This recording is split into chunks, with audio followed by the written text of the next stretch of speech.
Good morning, everyone. My name's Trevor. Jeff comes up to me as he's looking at me grooving to the music, and he just gives me a shake. He said, "You know you're on after this, right?" Can I get another applause for the band, guys? That was ludicrous this morning. Oh, my goodness. However your morning was, just take a little breath. I bet you're feeling just a little bit better after that group just came up. Like, you guys put it out for us, so thank you this morning. You're bringing a gift to all of us on that one. It's awesome. Awesome. There's a discussion group afterwards, so if after Jeff talks, you just think, I need to talk about this, because who doesn't, right? Especially when Jeff goes, right? We're really going to, yeah, thanks, Jeff. But there is a discussion group, and we encourage that. If maybe you've never been part of a discussion group, but it's a really neat process sometimes to hear other people kind of restate an idea. Like, oh, I kind of hadn't thought of it quite that way before. They give a perspective or they're part of a story, so that's pretty awesome, actually. So encourage you, if you haven't done that and you're interested, just happening right after the service. Now, I'm part of the charitable giving team, and charitable giving team runs from all of us. And I say us because we all donate to this wonderful cause that is Friends Church. And we want to keep this church going, and it's been going pretty well through, I don't know, has there been anything else going on in the last 20 months? Like, we've navigated a pandemic, and we've stayed on this right side of the surface. But what the team has kind of noticed is the last few months, things have been going kind of down a little bit, and we're really projecting an end-of-year deficit of about $20,000. So I want to share that with you because it isn't alarming. Like, well, you just told me we're out 20K. Yeah, but it's not just me who has to come up with that money. It's us. And if we have the capability to maybe add or take a little bit extra, we can. And the other thing, we don't just look at that willy-nilly. We're really good stewards of your money. They do a lot of research. I know our pastoral teams, before we put dollars into any program or any idea, and that's important. But the other thing is, we also don't get too concerned about some little blips.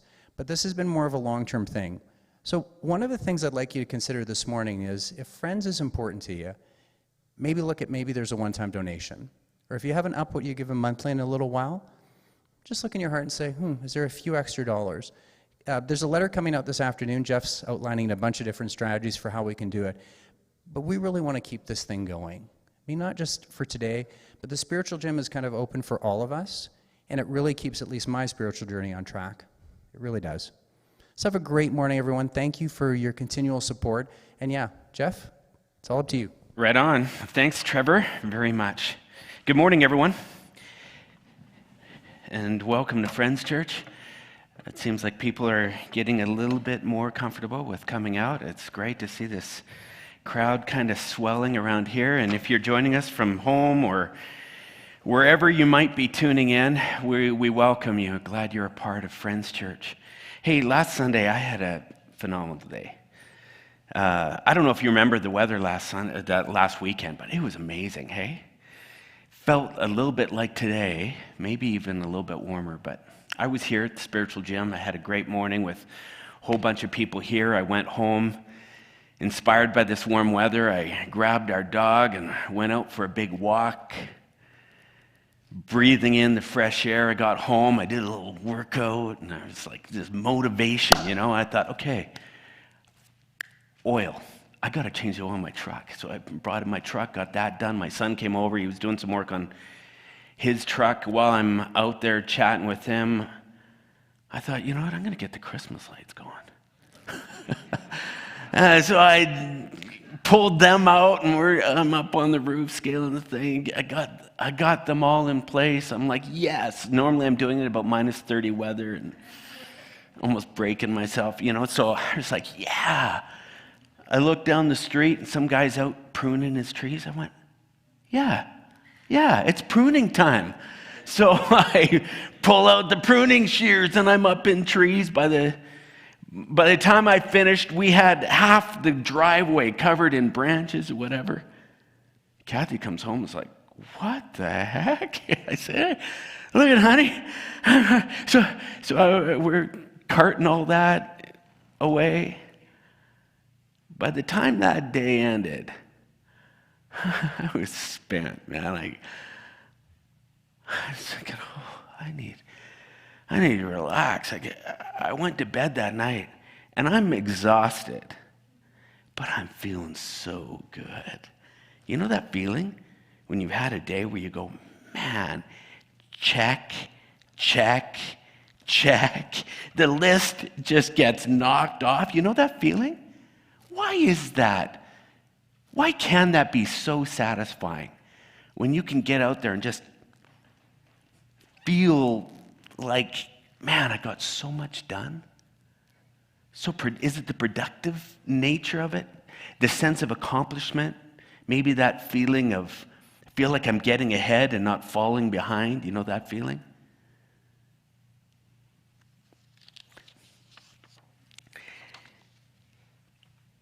I recognize I will run myself ragged to get to that point where I'm checking. What's ironic is Tuesday night.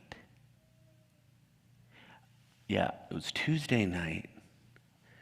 Kathy and the boys are sitting in the kitchen and they're talking about the Northern Lights. Anyone get out and see the Northern Lights this last week? Well, shame on all of you. So anyways, I love these nature lovers and these people enjoy the bright skies. Anyways, they're saying, let's go out and see them. Let's go out. We'll take some pictures. And I'm coming down. It's like 10:30 at night. And they're going, we're going. Come on, Dad. I said, where are you guys going? We're going to see the Northern Lights. I said, now. They're going, yeah, come on. Let's go. I'm like, it's 10:30. I'm a little tired. And they're looking at me like going, come on, Dad, like that ever stopped you. Let's go. I'm like,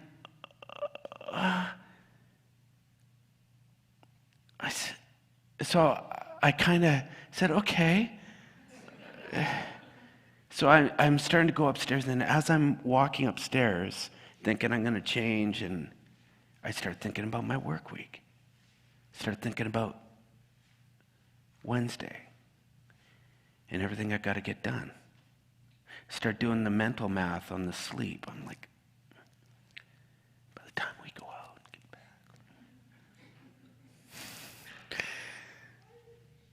So I turn around and walk downstairs, and I'm like, guys, I don't think I can do this. They're looking at me like, are you kidding? Kathy's like, Jeff, seriously? I'm like, I just got so much work to do and whatever. They're like, okay, whatever, fine, we're going. You know that feeling? Do you ever feel guilty for just stopping and breaking away from the grind? Going and just doing something reckless or fun or worse? Nothing.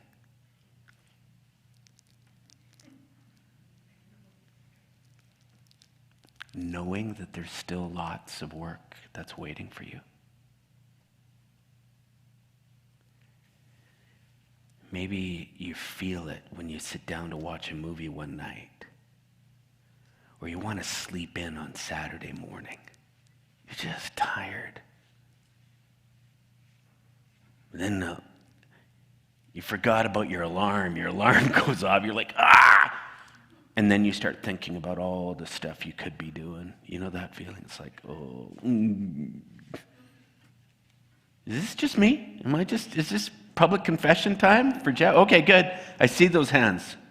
Praise the Lord. You do know that feeling. I think this struggle to just stop working has plagued humanity since the very beginning. Like, I can go all the way back to the Hebrew slaves in Egypt. Just reading the story this last little while. The Hebrew slaves who were working under Pharaoh. You know that story?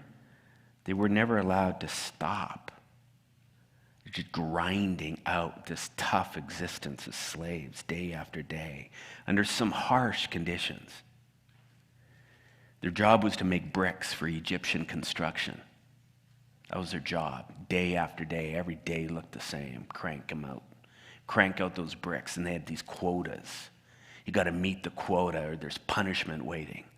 Someone's going to pay if, when I count at the end of the day, you haven't come up with it, there's problems. Those slave drivers would be sitting there whipping these people. Constant pressure to perform. One time someone asks for a little time off, and the Pharaoh hears about it and he freaks. He says, you slaves, you are lazy by his standards. You thought you had it tough? Tell you what we're going to do. Before, I had our men go out and get straw and bring it to you so that you could make bricks, so you could meet your quotas.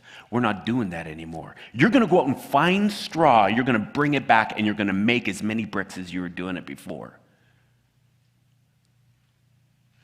These people are just under the boot day after day after day. Every second on that job was accounted for. Every slave's value was based on what they could produce each day. You got to keep up. You can't get sick. Don't you dare stop, or we all pay. Can you imagine that grind? What an ugly existence. You know, for many of us in the modern world, our understanding of time can be to some degree similar to what those Hebrew slaves were experiencing in Egypt. Time based on what we can squeeze out of it. It's a very utilitarian view of time. It has a utilitarian function, it serves a very practical function. We have X number of hours to get Y amount of money. We have a half an hour to get those 4 things done. We relate to time on the basis of what we can produce within the amount of it that we have. You see what I mean? Very practical. How long will it take to do that? What will be the return on that investment? Production. How many hours of sleep am I going to get? Our livelihoods, our personal self-worth, it all can be measured by what we've produced with the time we've had. That's why you have people that would say, by the time I'm 30, by the time I'm 40, I want to have achieved. This is this utilitarian view of time. What can I get with the time that I have? And like they say, time is money. Nothing more valuable than time. How many times do we hear that? Don't you squander the time. But this utilitarian view of time, it has a mouse wheel effect to it, doesn't it? Where you never really feel caught up. Like you've done enough, like you can just stop. Let me ask you, do you ever feel like you're kind of just a number? A cog in a wheel, a slave to a machine that just keeps saying more.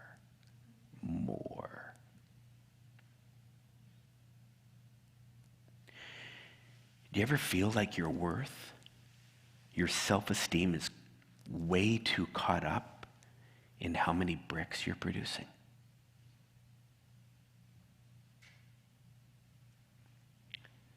How many items you've checked off your list this week? How many zeros you got sitting in that bank account of yours? It's all tied to this. Is how you think about yourself inseparable from what you do? Do you ever feel like you're a slave to your to-do list? To your job? You see, the truth is, the story of the Hebrew slaves in Egypt, it's more than just a little history story. It's actually yours and my story. We can find ourselves in this. We can all be slaves right here in Canada in 2021.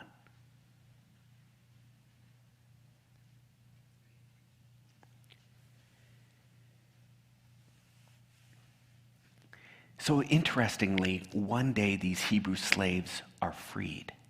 They're rescued. Moses comes in and saves the day and pulls them out of Egypt. They enter this wilderness, this desert land, where they begin a new chapter of their lives as free people, free to do whatever they want, to live the kind of life that they've always hoped they could live. And it was in this season, this window of their history, that they began telling a story. It's one of their origin stories of how God, their God, Yahweh, had created the world, had taken 6 days to create everything that they experienced as humans, the universe. And then on the 7th day, he rested. One passage says, God stopped and took a long, deep breath.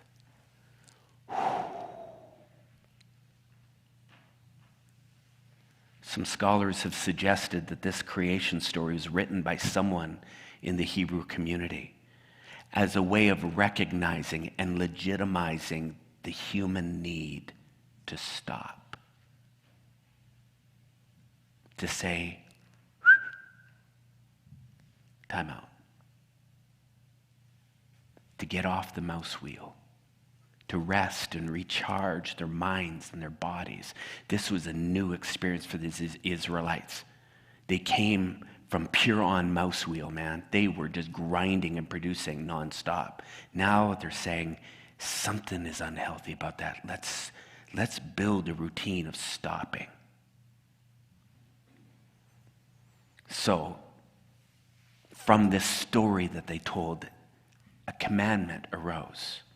They were to work 6 days, and 6 days only, and then they were to take a break, where time would be treated differently.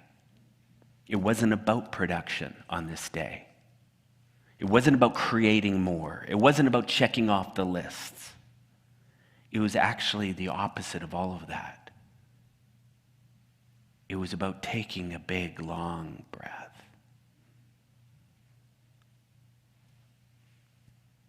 Time out. That's what it was about.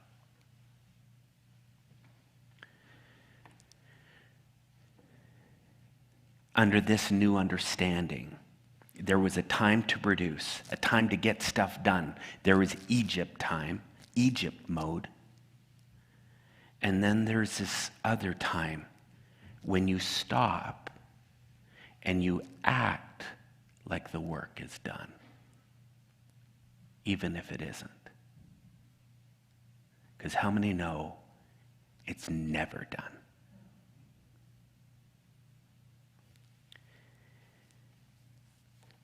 The other night, so Kathy and I, we got this Peloton, this bike, stupid bike.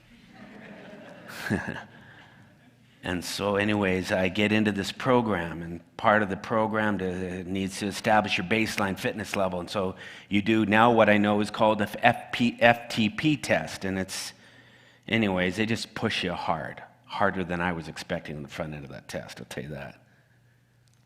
And you spin for about 20 minutes. And every few minutes, the pressure, the tension just keeps getting ratcheted and ratcheted and ratcheted. And that instructor is looking at you in the screen going, this will be a complete 10 out of 10 on the difficulty scale when we're done. You will leave nothing left. You will barely climb off that bike. Like he's telling me, he's psyching me out as I'm going. I'm just like, oh my God, I didn't know what this was about. He's like, don't you dare quit on me. Don't you dare quit on me. And so he's kind of walking through. All right, you got this much time left. You got this much time left. This is what your mind's going to be telling you. The lactic acid, my mind is screaming, just stop, Jeff. No one's forcing you to do this. I'm just like, I'm so conflicted. I'm almost crying. But then I heard the magic countdown. 3, 2, 1, you're done. Release the tension. I'm releasing it as fast as I can. He's like, you're done. You're done. Raise your hands. Raise your hands. Come on. And he's just having this come to Jesus moment for everyone that's on that test. I'm just like, oh. He's like, yes, you're done. It's it. There is something beautiful about knowing you're done, isn't there?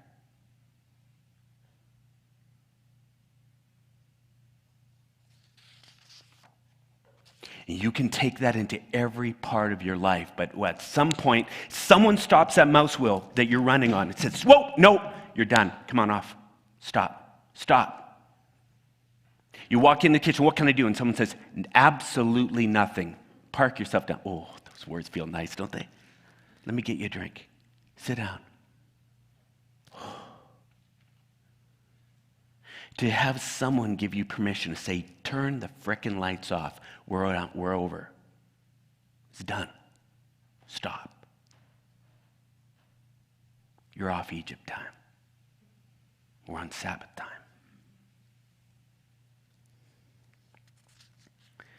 When you can do this and you feel fully justified in doing it, it's amazing what happens in the soul, isn't it?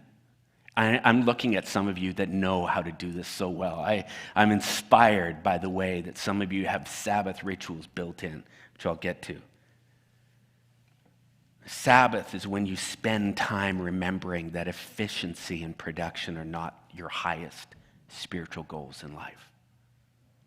It's not your ultimate measure. And you remind yourself of that. And all of a sudden you're going, oh, I can't sleep in. Shh. Oh, I can't sit here and watch another one of these shows. I gotta.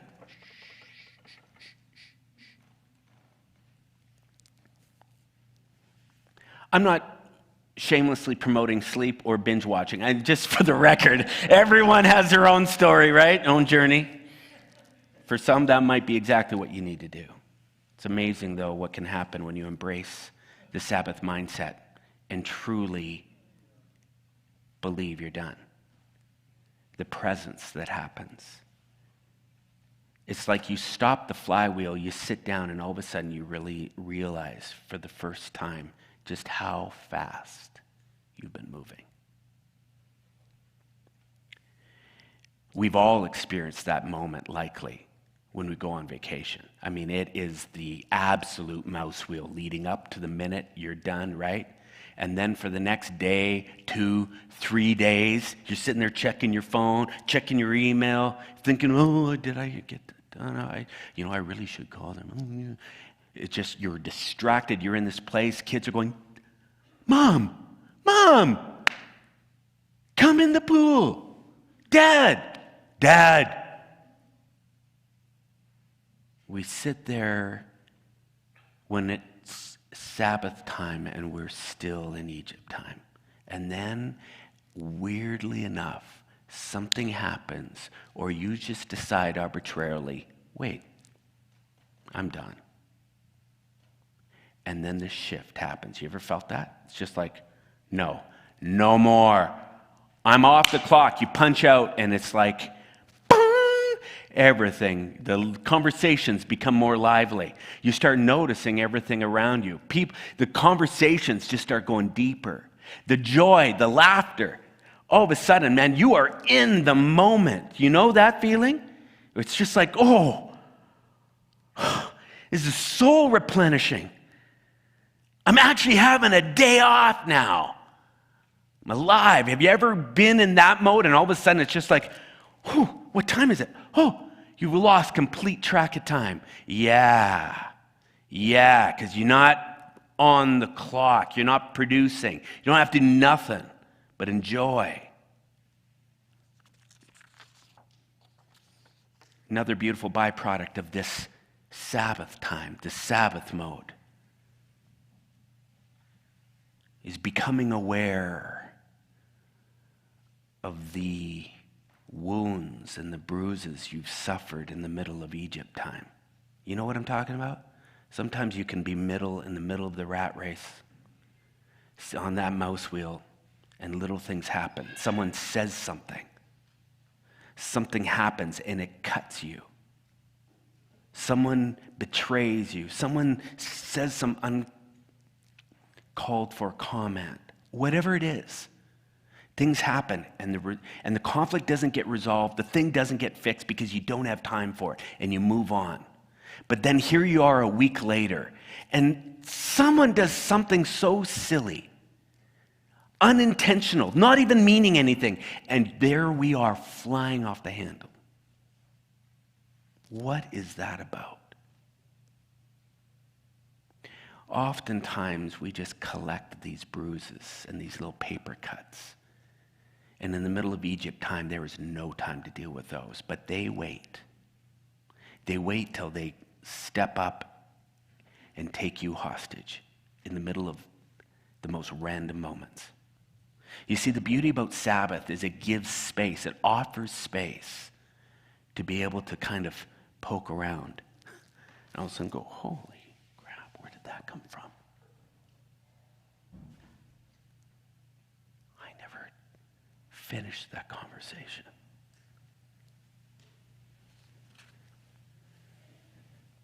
It's often during Sabbath time when we realize that the shoes left at the front door, or that joke that someone played on us, wasn't really what we were upset about. It's that thing that happened back that was left unresolved. Sabbath can give us time to review and process, to have a conversation, to be able to think deeply about some of those things and put them to bed. It has another benefit. You'll hear Vince and I probably to a nauseating level talk about some of the things that we do in our recreational time. You'll hear us talk too much about golf or dirt biking or hockey or ice climbing. We talk about these things consistently because they are part and parcel of our Sabbath rituals. They now play a mandatory part of our weekly routines. You know, the weird thing about play is it has really very little production value. Oftentimes, it requires lots of exercise or energy. It sometimes costs money. Sometimes it will inflict injuries. It will do all kinds of things. My wife, Kathy, is constantly looking at me going, really? Like, have we not had enough of the hospital visits here? Can we just call that one off? But what they yield, and for those that know how to play, you know the soul recharge, the time off the clock. Question, what kind of play do you make space for in your own Sabbath practice?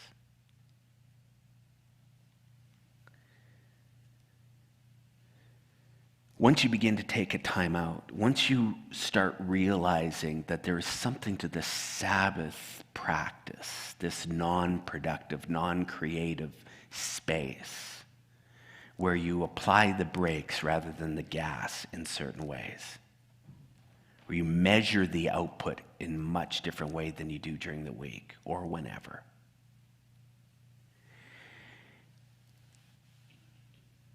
Something can start to happen where you begin to realize, okay, this really does something for me.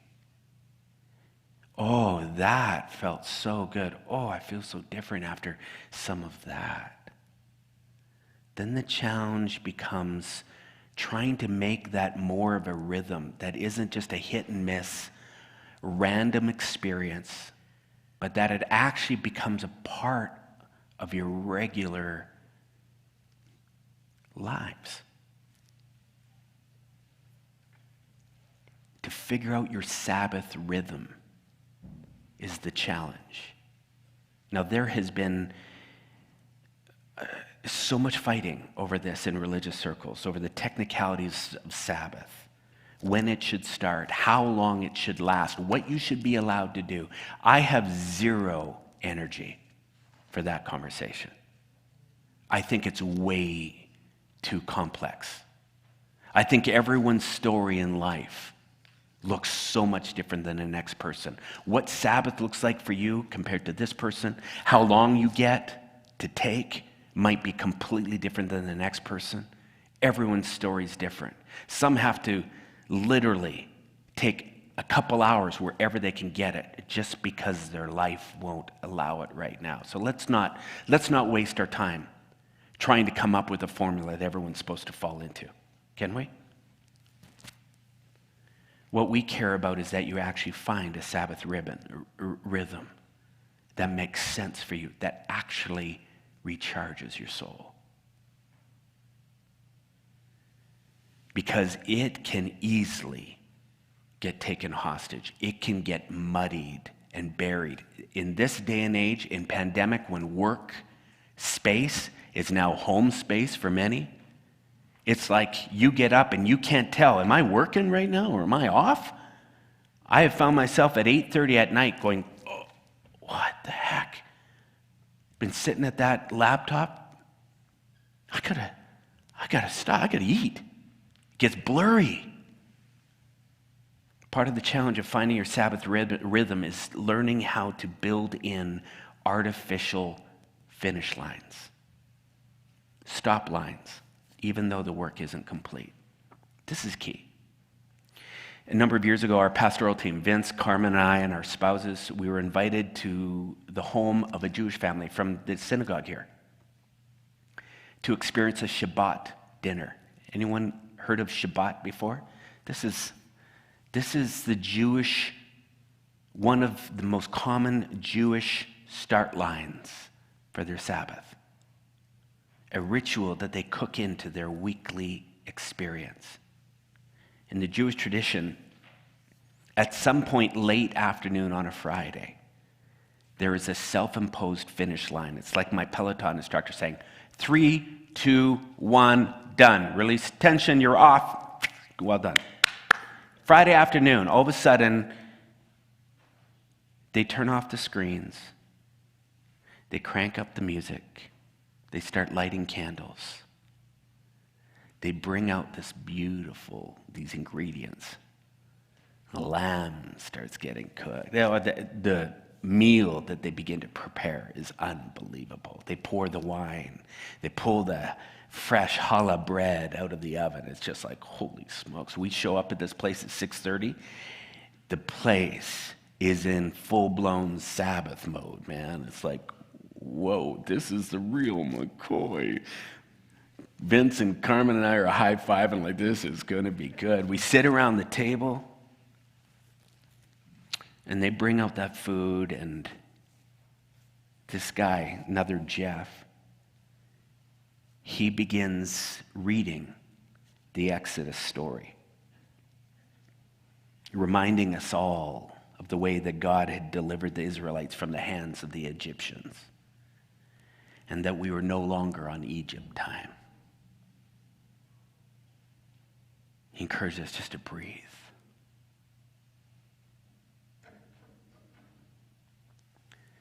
Over that evening, we sat around that big table, we told stories, we laughed at jokes, we drank lots of wine, we ate our faces off. But there was something so undeniably refreshing and recharging about that ritual. We walked away from there just going, wow, knowing we didn't need to be anywhere, do anything, to think about anything. We were off the clock. It's like, wow, that was something. You know, the Jewish people use Shabbat as their weekly artificial finish line.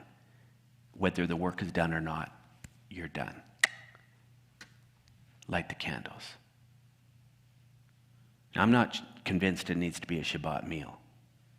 I remember a time when our kids were young, every Saturday morning, as a family, Carter, my youngest son, he was the early bird of the three. He would come down, I'd pull a chair up to the counter. Him and I would make banana pancakes until he burned his hand one day. Then he was off duty. He said, no, I'm not doing that with you anymore. But Saturday mornings, we would make pancakes, and as a family, we'd sit around the table, and everyone would eat, and then the kids would grab their guys and play in the living room and watch cartoons while Kathy and I drank coffee and chatted. It was one of those accidental rituals that became very important. It was like you'd You didn't say yes to golf Saturday morning. You didn't do other things. It was something that we experienced together that set a tone, that set a rhythm for that weekend.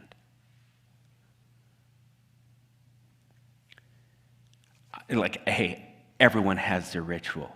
We moved on from that as the kids got older. My Monday morning golf became part of my Shabbat. Sunday morning, Friends Church, the spiritual gym, this is one of the most central catalysts for my spiritual journey. It's a time where I turn off my phone and I'm engaged. I'm thinking about things that I don't think about sometimes throughout the week, unless I'm talking. And then you're hearing all about what I've been thinking about all week. But this is an opportunity for people to process, to take a time out. And I know I've talked to many of you, they're going, this here is so important for my space. It gives me room to sit back and think deeply about what it is I'm doing, where I'm going, who I am. It sets a tone for my Sundays. I get it. There are all kinds of Sabbath rituals, artificial finish lines that you can create.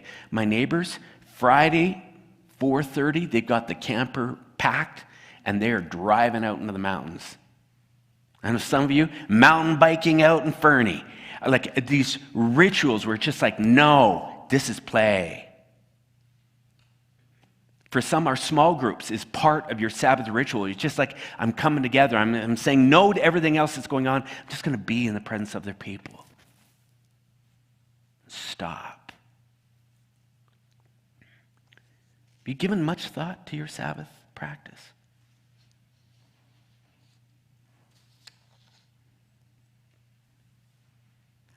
How regularly do you allow yourself to say 3, 2, 1, push away, even though work is waiting still? This is so critical. I love how Jesus talked about it with his followers. He says, are you tired? Are you worn out? Are you burned out? Come to me. Get away with me, and you'll recover your life. I'll show you how to take a real rest. Walk with me, work with me, watch how I do this. Learn the unforced rhythms of grace. I'm not laying anything heavy on you or ill-fitting. Keep company with me, and you'll learn how to live freely and lightly. That is my invitation to you today. Learn to live freely and lightly. Over the last few weeks, we've been talking about the importance of understanding our I. What do I need? How should my life be best ordered based on who I am? How I tick? Designing your Sabbath is a large part of understanding your I. And when you can start to figure out what it is you need, what recharges you, when you plug into that thing, and all of a sudden you're losing track of time, you're like, the smile's returning, you're hearing everything, things are turning into this full color picture. You're onto something there. That this is tied to understanding your I. I don't know what you need to do this week to bolster your Sabbath. Now, maybe you're going, actually, I got Sabbath figured out. I need to figure out work time. Okay. All right, well, that'll come another week, I guess. For those of you, though, and there's often a certain kind of personality that struggles with this more than others. I get that. You type A's, Sabbath doesn't come easy. It just doesn't. Because often our value is so based on what we do, what we achieve. And so for you, the spiritual journey might be to really think deeply about why it is that you have a tough time saying 3, 2, 1, I'm done.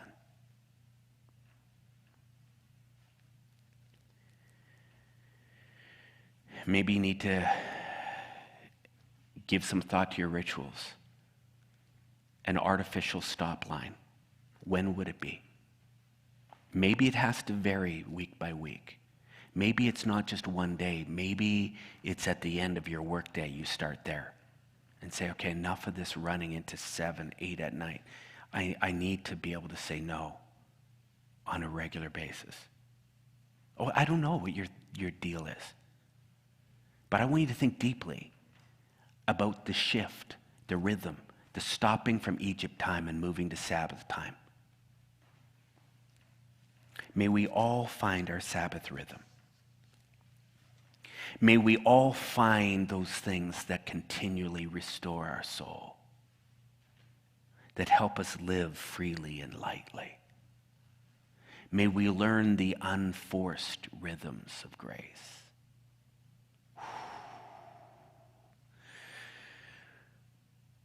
Where we start breathing deeper, no more of that shallow breathing. And we quit planning, quit strategizing for a second, quit mapping out, drawing lists. In fact, do that right now. Just take a big, deep breath and blow it out.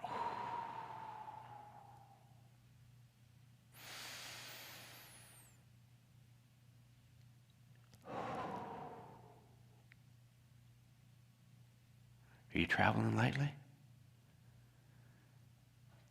Could you make some change this week? Hope you do. I hope you do. May you keep a Sabbath. May you set it aside and allow yourself, give yourself a gift to be here and now. All right.